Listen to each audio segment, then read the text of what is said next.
سر چڑھ گیا تو کیا ہوا؟ اسلام بچا کہ شان سان بولے، فدائے حامل قرآن بولے، ادب کا مطلع تابان بولے، یعنی حضرت حسان بولے، وَأَحْسَنُ مِنْكَ لَمْ تَرَ قَطُّ عَيْنِي وَأَجْمَلُ مِنْكَ لَمْ تَلِدِ النِّسَاءُ خُلِقْتَ مُبَرَّأً مِنْ كُلِّ عَيْبٍ كَأَنَّكَ قَدْ خُلِقْتَ كَمَا تَشَاءُ. ہزار بار بشویم لہن سے مجھ کو گلاب انہوں سے نام تو گفتن کمال بے ادبیز. حضرات آج ہم ذکر رسول اور ذکر ابراہیم خلیل اللہ میں بیٹھے ہوئے ہیں. اللہ رب العالمین کی بارگاہ میں دعا ہے جتنے حضرات آئے ہوئے ہیں اللہ تمام حضرات کی حاضری کو الفسر رحمت اللہ تعالیٰ علیہ کے وسیلے سے قبول فرمائے. ہمارے بولنے کو قبول فرمائے، آپ کے سننے کو اللہ قبول فرمائے. حضرات گرامی آج میں آپ سے ایک بات پوچھنا چاہتا ہوں.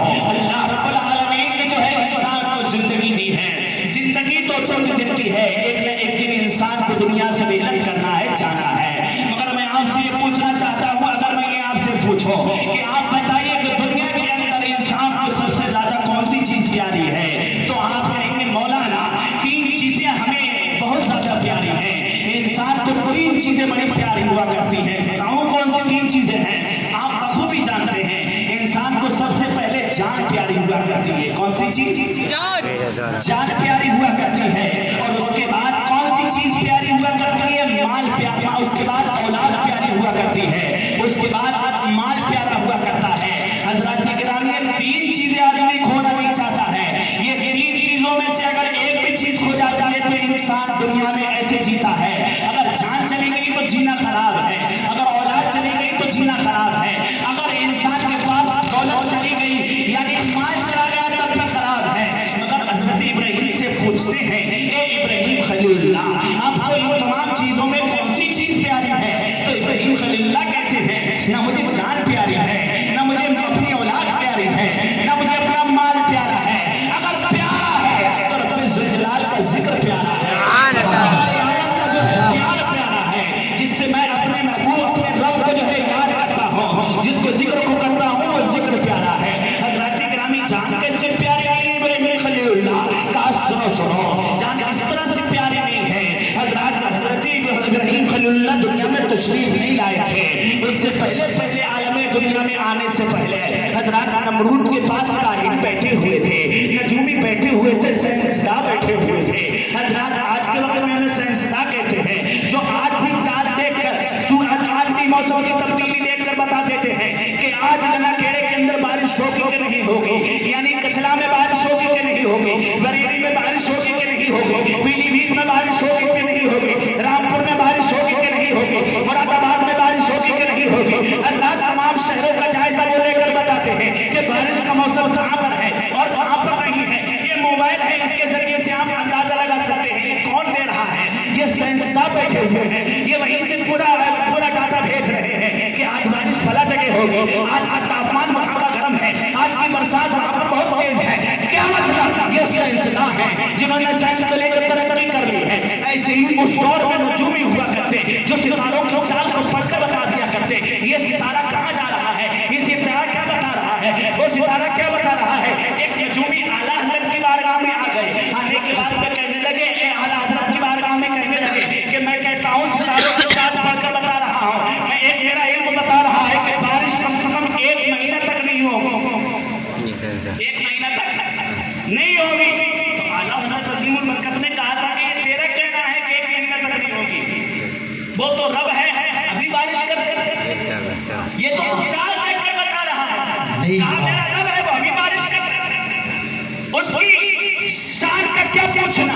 حضرات کہا نہیں وہ ٹھیک ہے، مگر ستارے جو کہہ رہے ہیں کہ 1 مہینہ تک بارش نہیں ہوگی. کہا چھوڑو اپنی جو سائنس کی، چھوڑو اپنے نجوم پر، اپنی کاہنی پر، یہ چھوڑ دو. رب کی مرضی ہوگی تو ابھی بارش ہوگی. ابھی حجرے ہی سے نکلے تھے کہ بادل گڑگڑایا اور تیزائی کی بارش ہوگی.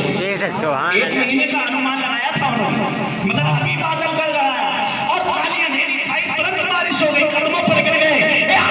جو آپ کہہ رہے ہیں وہی حضرات اب انہوں نے انومان لگایا کائنوں کہ ایک بچہ پیدا ہونے والا ہے. اے نمرود شہنشاہ، بچہ پیدا ہونے والا ہے. کہا وہ تیری حکومت کو تہس نہس کرے گا. چند جھلکیاں بتا رہا ہوں، یہ باتیں سب سنی ہوں گی، آپ سب سنی ہوں گی. میرا گمان ہے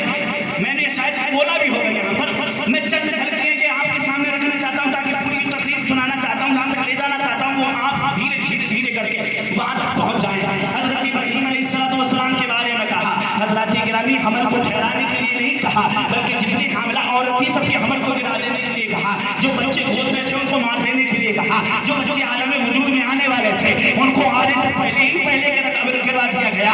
اللہ اکبر کبیرہ، جیسے اتنا دیکھنا تھا۔ حضرات گرامی ابراہیم خلیل اللہ کی والدہ کے وقت قریب آ گیا کہ ابراہیم دنیا میں آنے والے ہیں۔ آپ کی والدہ ایک غار کے اندر تشریف لے گئی، آپ کو وہیں جنم دے دیا۔ حضرات گرامی چھوڑ کر چلی گئی والدہ۔ المختصر یوں سمجھیے کہ حضرت ابراہیم خلیل اللہ چند دنوں میں کافی بڑے ہو گئے، چند سال کے اندر ایسے بڑے ہو گئے جیسا لگتا تھا کہ کافی ہوشیار ہے، مگر اس جنگل میں دیکھنے لگے کہ نہ چاند خدا ہے، نہ سورج خدا ہے، نہ پیڑ خدا ہے، نہ درخت خدا ہے، کوئی چیز خدا نہیں ہے بلکہ جو بنانے والا ہے ان چیزوں کو وہی خدا ہے۔ سبحان اللہ۔ حضرت ابراہیم علیہ السلام اپنے گھر کے جانے رخ کیا ہے۔ اب جیسے ہی حضرت ابراہیم خلیل اللہ پہنچے ہیں اور پہنچنے کے بعد میں اپنے گھر کا محال دیکھا ہے کہ میرے گھر میں جو ہے میرا چاچا ہے جس کو آزر کہتے ہیں، آپ کے والد محترم کا نام طارق ہے۔ حضرات آپ دنیا میں تشریف دنیا میں لانے سے پہلے آپ کے والد محترم کا وصال ہو گیا تھا۔ آپ کفالت جو ہے آپ کے چاچا آزر نے کی تھی۔ حضرات گرامی ان کی کفالت وہ کیا کرے گا، خود اس کی کفالت حضرت ابراہیم کی کفالت ابراہیم نے اسی ظالم کی کفالت کی تھی۔ حضرات گرامی بہت سمجھایا کہ اے چچا جس کو بناتے ہو یہ خدا نہیں ہے بلکہ خدا وہ ہے جس نے مجھے بنایا تمہیں بنایا ہے، اس کی عبادت کیا کرو، ان کو نہ فروخت کیا کرو، ان کو نہ بیچا کرو، لوگوں کو گمراہ نہ کیا کرو۔ کہا تو بہت بڑا ہو گیا ہے لہٰذا تو کمائی کرنے کے لائق ہے، چل چل تو ایسے ہی نہیں گم سکتا، میرے ساتھ چل اور بازار چل۔ بازار جانے کے بعد میں ان خداؤں کو فروخت کر، لوگوں سے جو مال ملے گا گھر کا خرچ چلے گا۔ حضرت ابراہیم خلیل اللہ علیہ السلام نے کہا ٹھیک ہے میں بھی چلوں گا۔ حضرت گرامی انداز دیکھیے تبلیغ کا، دین پھیلانے کا طریقہ دیکھیے ابراہیم کا۔ حضرات پہنچے حضرات بازار میں، آپ نے دیکھا ہوگا کوئی نئی چیز آتی ہے، نئی چیز آنے کے بعد میں بازار میں الگ طریقے سے بیچا جاتا ہے، اس کو الگ طریقے سے فروخت کیا جاتا ہے۔ جہاں پر دیکھا جاتا ہے بھنڈی موجود ہے، توریا موجود ہے، لوکی موجود ہے، تمام سبزیاں موجود ہے وہاں پر، مگر کوئی ایسی نئی چیز آیا کرتی ہے جس سے ایک الگ نام ہوا کرتا ہے، لوگوں کا ہجوم لگ جایا کرتا ہے۔ حضرت ابراہیم علیہ السلام وہیں تشریف فرما ہے۔ حضرت گرامی لوگوں کو کیسے اکٹھا کریں، لوگوں کو کیسے دین کی بات بتائیں، لوگوں کو کیسے سمجھائیں کہ یہ خدا نہیں ہے۔ حضرت گرامی آپ نے ان خداؤں کو جو ہے رسیوں سے باندھا، باندھنے کے بعد میں معبودان باطلہ کو جو ہے رسیوں کو باندھا، ان بتوں کو ایک بت کو نالی میں ڈبو کر کہا اے لوگوں سنو یہ وہ بت ہے جس کو تم کہتے ہو تمہاری حفاظت کرے گا، یہ کیا حفاظت کرے گا، یہ اپنی حفاظت نہیں کر پایا، میں نے اس کو گندے پانی میں ڈالا، اپنے آپ سے مشقت نہیں کر پایا، یہ تمہاری کیا حیثیت پہچانے گا، یہ تمہاری مثال یہ تمہاری کیا پہچان سکتا ہے، یہ تمہاری کیا حفاظت کر پائے گا۔ اللہ اکبر جی سے ہی اتنا کہا تھا حضرت ابراہیم علیہ السلام نے پھر دوسرا بت نکالا، لوگ اکٹھا ہو گئے، اکٹھا ہونے کے بعد میں دوسرا بت نکالا، کہا یہ وہ معبود ہے، یہ وہ تمہارا معبود باطل ہے جس کے بارے میں تم کہتے ہو، اے لوگوں اس کے بارے میں تم کہتے ہو، اس کے سامنے ہاتھ جوڑ کر